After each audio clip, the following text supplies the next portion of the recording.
I reckon I've told the story about the Waldorfs about 4,000 times. Just in case you weren't watching, I'll tell you quickly. It was in Fawlty Towers, and Basil Fawlty had taken a bribe off this American tourist to give to the chef to make a Waldorf salad because it wasn't on the menu. And he had no idea what it was, so he sent the chef off because he kept the money himself, and then he went out to the American and he said, "We've run out of Waldorfs." Which, of course, the Waldorf salad, celery, walnuts, a few other bits and pieces, apples, nice mayonnaise, all those kind of things. You may have needed to be there because it was very funny at the time. Anyway, the first thing I want to show you is how to make a good homemade mayonnaise. It's very important.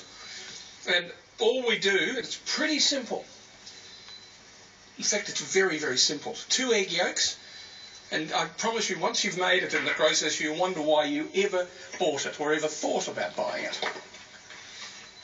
My oven is making funny noises at me. I don't know what's going on there. I've done something strange to it, haven't I?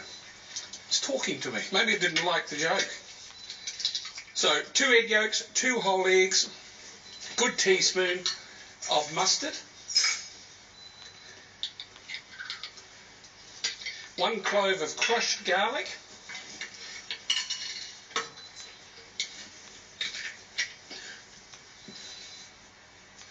and we put the top on.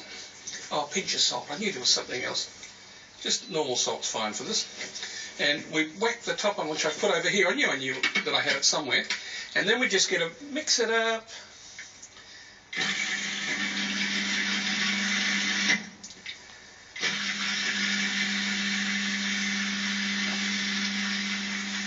And you just mix that up until it's starting to thicken. So it's pretty simple stuff.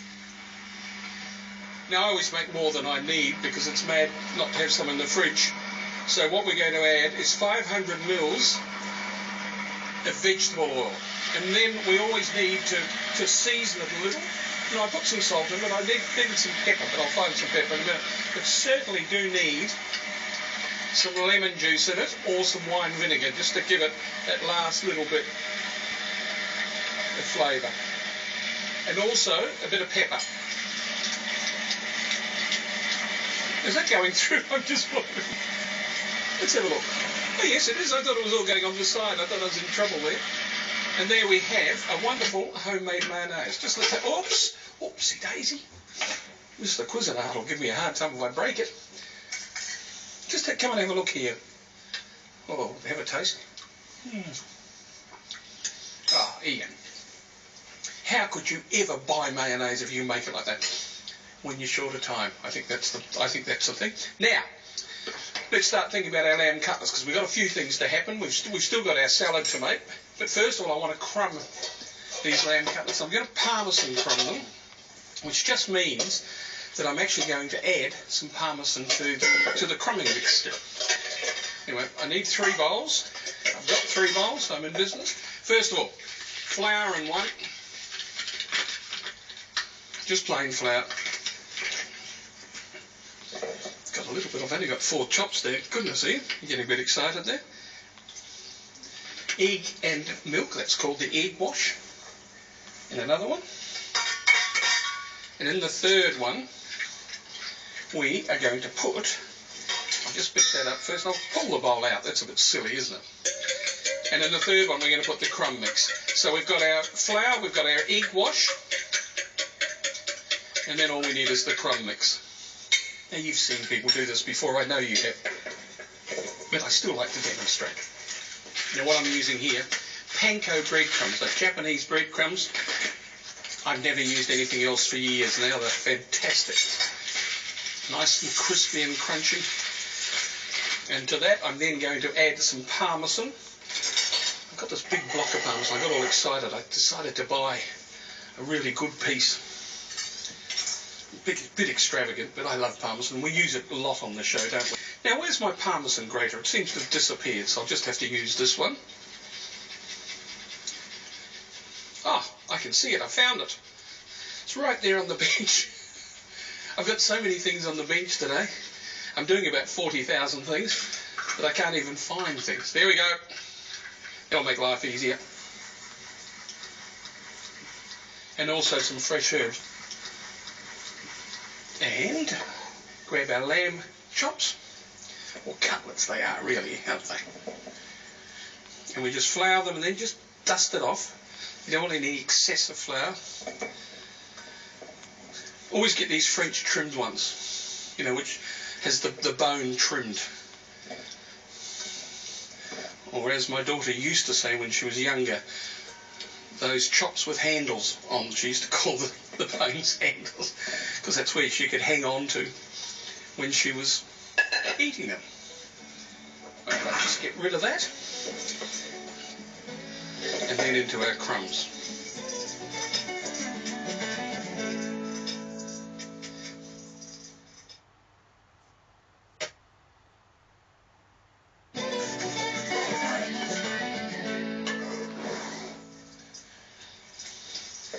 Alright guys, we are in business on my fancy new cooktop. My mates at Kitcheners have been very kind to me. It's always nice to get a new kitchen. And we're going to cook them in olive oil. And you have to cover the whole base of the pan and use a non-stick one is the best idea. So we've got our lamb there, sitting there. We'll wait until that heats up a bit, because if it doesn't heat up, we're in trouble, and we'll start thinking about our Waldorf salad. First of all, I've got some celery, about 2 or 3 stalks there, which I've sliced quite finely. And some walnuts, half walnuts. And third, I have got some apple. Now I've got a terrific little tool for doing the apple, if I can find it. Look at my bench, Ian. Look at my bench. What have I done with my little apple? Ah! Did you see that? These are fantastic. Actually, you can buy them on our website, but they are fantastic. It's particularly if you can find them. Now, just be very careful about getting it right on the core. And then you just push it through like that. And you've got this apple done like that, and you've got the core out. So that's fantastic. Depending on your apple, of course, sometimes you miss a little bit of the core, like I've missed that. But, you know, that depends on the size. It's important to get it straight. I love these. Good piece of equipment.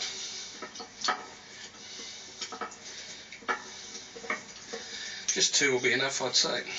I was thinking about doing 3, but I reckon 2 in this instance, and then we'll just cut that little bit of core out.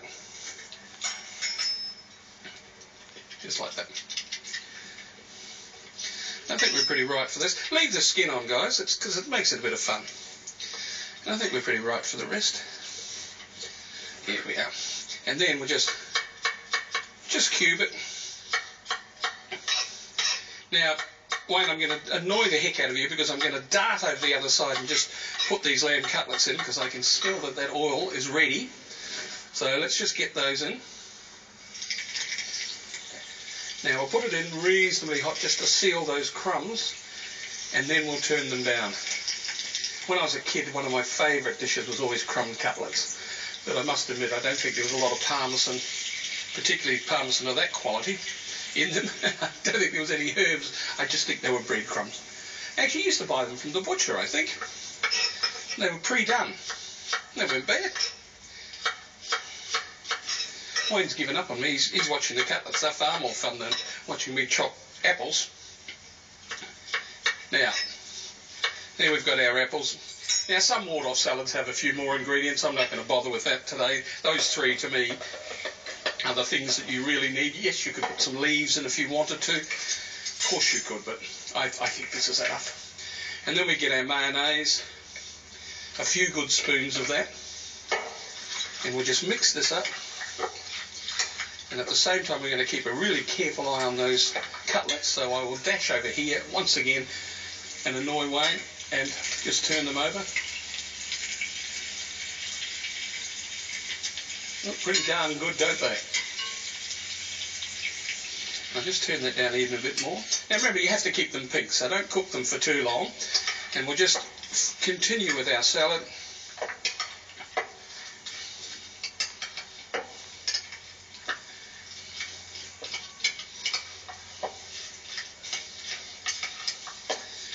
Just as a hint, I reckon sometimes it's quite a good idea to make your Waldorf salad a little bit in advance.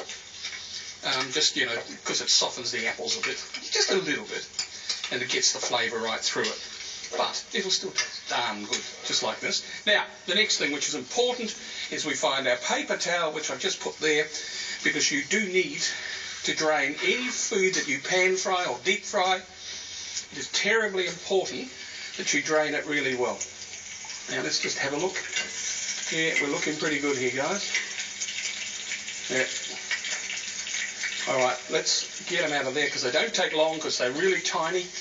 And as I said, you want them pink in the centre, because they're so much more moist. A mate of mine rang me up just recently and he said, I've always sneered at you cooking lamb to medium rare.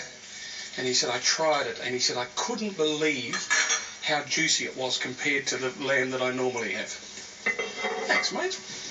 Very appreciative of that. All right. Now, just turn it over and make sure that you've done it on both sides. Now, I think these ones, 3 is what is needed, because they are pretty tiny. So I'll serve 3. And it is my lunch after all. And then a good dollop of that waldorf salad, just here. I don't know whether dollop's quite the word. A good spoonful, I think, is better than you don't really do a salad as a dollop, do you? You do mayonnaise, but not the salad as a dollop. And we just clean up that plate a little bit there. I'll just move that out of the way, because I'm just going to throw on some of these lovely mini herbs that I've gone so mad on lately. If I can open them. Oh, there we go. And the easiest way to get those is just with some kitchen scissors, just like that. Just to give it a little bit of colour. But it wouldn't hurt to just put a little bit of lemon on it. Just to squeeze over those cutlets. What do you reckon? That'd be nice, wouldn't it? So there we are. Good tucker. Cheers. I hope you enjoyed today's show. We'll see you soon. If you'd like any